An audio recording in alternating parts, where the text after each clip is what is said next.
కానీ ఎప్పటికైనా ఒక బాధ, ఎప్పటికైనా ఒక చరిత్ర రాయాలి అంటే నాకు ఒక కోరిక ఉండేదండి. రామారావు గారు జీవితాన్ని సినిమాగా తీశారు, 2 పోర్షన్స్గా తీశారు. జీవితాన్ని మాత్రమే తీశారు, అంటే సినిమా జీవితాన్ని మాత్రమే తీశారు. But what really he is, ఒక తపన, ఎంత తపన లేకపోయినట్లయితే నేను ఇది సాధించాలి అనే ఆ పట్టుదల, అంటే మనం పై నుంచి చూసి మనం చేసామా, లేకపోతే రామారావు గారి ఆత్మని మనం పట్టుకోగలిగామా? నాకేమనిపిస్తుందంటే కొన్ని సంవత్సరాల పాటు ఆయన మాట్లాడిన ప్రతి మాటని, చెప్పినటువంటి ప్రతి దీన్ని మాత్రమే కాకుండా ఆయన యాక్ట్ చేసిన ప్రతి క్యారెక్టర్ని గమనించాలి. ఎందుకంటే హీరోకి ఇష్టమైన డైలాగు రాయబడదు, ఒకవేళ రాయబడ్డా తీసివేయబడుతుంది. అందుగురించి ఒక డైలాగ్ అందులో ఉంది అంటే ఆయనకి ఇష్టపడ్డాడు కదా. అంటే దాని ఆ యాంగిల్లో కూడా రామారావు గారి యొక్క ఆలోచనని మనం అంచనా వేయగలమండి. అందుగురించి నాకేమనిపిస్తుందంటే there is a lot and lot of research that has to be done about this great man. Ramarao గారి గురించి 2 సినిమాలు, లేకపోతే ఇప్పటివరకు వచ్చిన 2-3 సినిమా, ఇవి మాత్రమే కాకుండా ఆయన మీద సంపూర్ణమైనటువంటి రీసెర్చ్ జరగాలి. ఎందుకు జరగాలి అంటే ఒక పిచ్చిపిల్ల సినిమా ఎవరు తీస్తారు? ఒక పీక్లో ఉండేటటువంటి రామారావు గారు ఒక పిచ్చిపిల్ల సినిమా హీ అనుకుంటూ చేస్తారా? తాగుబోతుగా రాజు పేదలో చేస్తారా? బడిబంతులుగా ఒక ఏజ్డ్ క్యారెక్టర్ అందులో చేస్తారా? అంటే why he is doing it, ఎందుకు అలా చేశారు, ఆ సమయం ఎందుకు చేశారు, what he wanted, why he did it. లేకపోతే ఒక చాణక్య చంద్రగుప్త ఎందుకు తీయాలి? ఇప్పుడు చేతులు కాల్చుకోవడం ఎందుకు? అదే ఒక సినిమా చిన్న ఫ్లాప్ అయింది అనుకోండి, ఎంత దెబ్బ. అటువంటిది పీక్ తీసుకురావటం ఎలాగ తీసుకొచ్చారు? ప్రతి సినిమా కూడా ఒక పొదుపు, ఇది బడ్జెట్ అంటే ఈ బడ్జెట్ దాటకూడదు అంటే యాజ్ ఏ నిర్మాతగా కూడా అందరికీ ఆదర్శం. అవును, నేను ఏమంటానంటే చాలా రీసెర్చ్ జరగాలండి.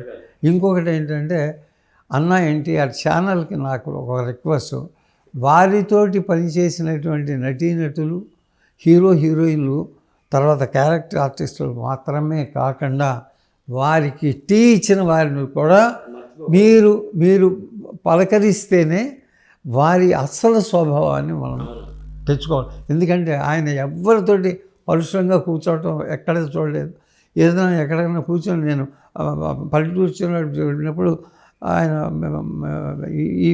ఏది చక్కగా బాసిపెట్లు వేసుకుని కూర్చున్నారండి. అంటే మామూలుగా ఏదో లూజ్గా కూర్చోవటం అలా కాకుండా పక్కా పెర్ఫెక్ట్ ధ్యాన ముద్రలో ఆయన కూర్చోవటం, అది అంటే ఎవ్రీథింగ్ హీఈస్ ద ఎంబాయిడ్మెంట్ ఆఫ్ క్రమశిక్షణ డిసిప్లిన్ అనేది మూర్తీభవిస్తే అది ఎన్టీ రామారావు. నేను చాలా చెప్పాలనుందండి, చాలా చెప్పాలనుంది, కానీ ఇంకా చదవాలి, ఇంకా ఆయన అర్థం చేసుకోవాలి. బహుశా అప్పటికే ఆయన గురించి కొంత మాట్లాడగలిగే శక్తి నాకు వస్తుందేమో. మీరు అన్నట్టుగా ఆ బర్నింగ్ డిజైర్ లేకపోతే ఆ స్థాయికి రాలేరండి. పర్సనల్ డెవలప్మెంట్ వాళ్ళు చెప్తారు బర్నింగ్ డిజైర్. హాయిగా రారాజులాగా ఉండే ఆయన ఇక్కడ రారాజు కదండి, is the king of Kings. అటువంటి కింగ్ ఆఫ్ కింగ్స్ వెళ్ళి రాజకీయాల్లోకి వెళ్ళటం ఎందుకు? ఎంత బర్నింగ్ ఆ డిజైర్ కనుక లేకపోయినట్లయితే, సాధించి తీరుతాను అనే పట్టుదల కనుక లేకపోతే, అంటే ఇప్పటిదాకా ప్రజలు నన్ను ఆదరించారు, నేను వాళ్ళకి ఏదైనా చేయాలని వెళ్ళాడు. అంటే చేయాలని వెళ్ళటం కాదుగా, పెట్టిన సంక్షేమ పథకాలన్నీ అవే కదా. అంటే నోటితో చెప్పడం కాదు, చేసింది చెప్తాను, చెప్పిందే చేస్తాను. అవును, you can see this practically in N T Rama Rao గారు.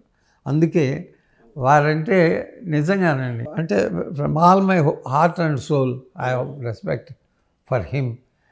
అటువంటి వ్యక్తులు నిజంగా నలుగురు చాలండి. భారతదేశం ఎక్కడికో వెళ్ళాలి అంటే, అద్భుతమైనటువంటి చోటు ప్రపంచంలో భారతదేశానికి రావాలి అంటే నలుగురు వ్యక్తులు, ఆ కమిట్మెంట్ ఉండే వ్యక్తులు, అది అంటే ప్రతిదీ ఏది స్టార్ట్ చేసినా సరే అది అమలు చేసి తీరాలనే పట్టుదలగా ఉండే వ్యక్తులు నలుగురుంటే చాలండి మనకి. అదే ఆ రోజున పొట్టి శ్రీరాములు గారి గురించి గాంధీ గారు అన్నారు, శ్రీరాములు గారి లాగా 10 మంది ఉంటే చాలు భారతదేశానికి స్వాతంత్రం వస్తుందని.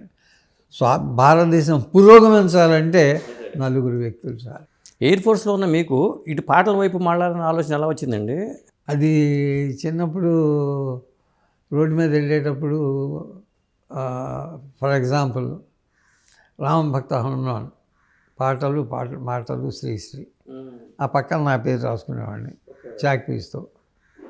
అంటే నాకు 5 ఏళ్ళు 6 ఏళ్ళ నుంచి సినిమాల్లో ఆ పక్కన రాసుకునేవాడిని. బహుశా నాకు తెలియకుండానే అమ్మవారు అది ఇచ్చిందేమో అట్లాగా. అలాగే ఎయిర్ ఫోర్స్కి వెళ్ళినప్పుడు ఎయిర్ ఫోర్స్లో ఉంటూ దాదాపు 4000 పాటలు రాసుకున్నా.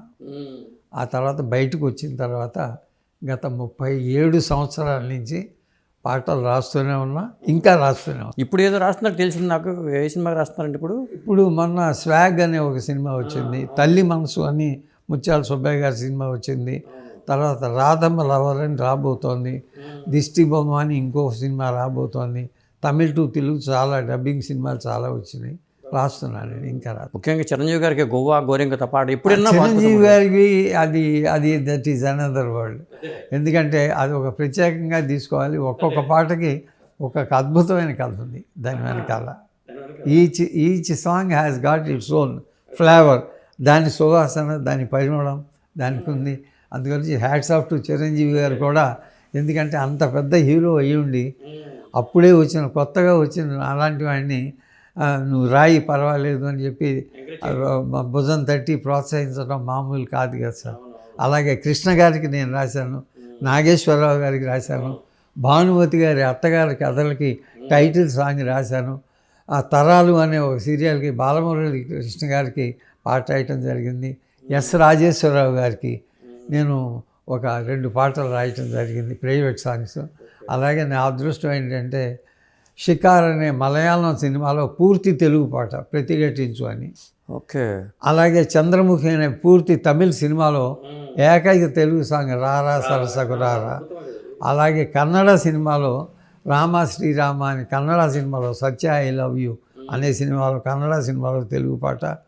Meenakshi the love of 3 cities అని మన మక్బూల్ ఫుదా హుసేన్ ఎంఎఫ్ హుసేన్ గారు తీసినటువంటి పిక్చర్లో హిందీ ఇంగ్లీషు తెలుగులో చిలకమ్మ చిట్టమ్మ అని ఒక పాట రాయటం జరిగింది. సో ఇలాగా అనేక భాషల్లో తెలుగు పాటలు రాయటం. ఫస్ట్ భువన్ చంద్ర అనే పేరు ఎలా పెట్టారు మీరు? అలాగే ఇంకొకటి రికార్డ్ ఏంటంటే ఆంధ్రుడు అనే సినిమాలో హిందీ భోజ్పురి తెలుగు కలిపి ఒక పాట రాశానండి, ఒక హిందీ పాట రాశా. ఆంధ్రుడు అనే తెలుగు సినిమా గోపీచంద్ హీరో. తర్వాత మా అమ్మగారి పేరు చంద్రావతి, నన్ను ఆల్మోస్ట్ తల్లిగా చూసుకున్న వారి పేరు భువనేశ్వరి. వారిద్దరి పేరు కలిపి భువనచంద్ర అని పెట్టుకున్నాను. నా అసలు పేరు శేష పూర్ణ ఆనంద ప్రభాకర పెద గురు రాజు. బా చాలా ఫోటో పేరు, కానీ భువన్ చంద్ర అంటే అద్భుతమైన పేరు పెట్టినారు. అయితే ఇద్దరు తల్లుల పేరు. అదే అందుగురించి అదే నిజంగా రేరు. ఎయిర్ ఫోర్స్లో అందరూ నన్ను రాజు అని పిలుస్తారు, స్నేహితులు అందరూ కూడా ఇప్పటికీ రాజు అని పిలుస్తారు.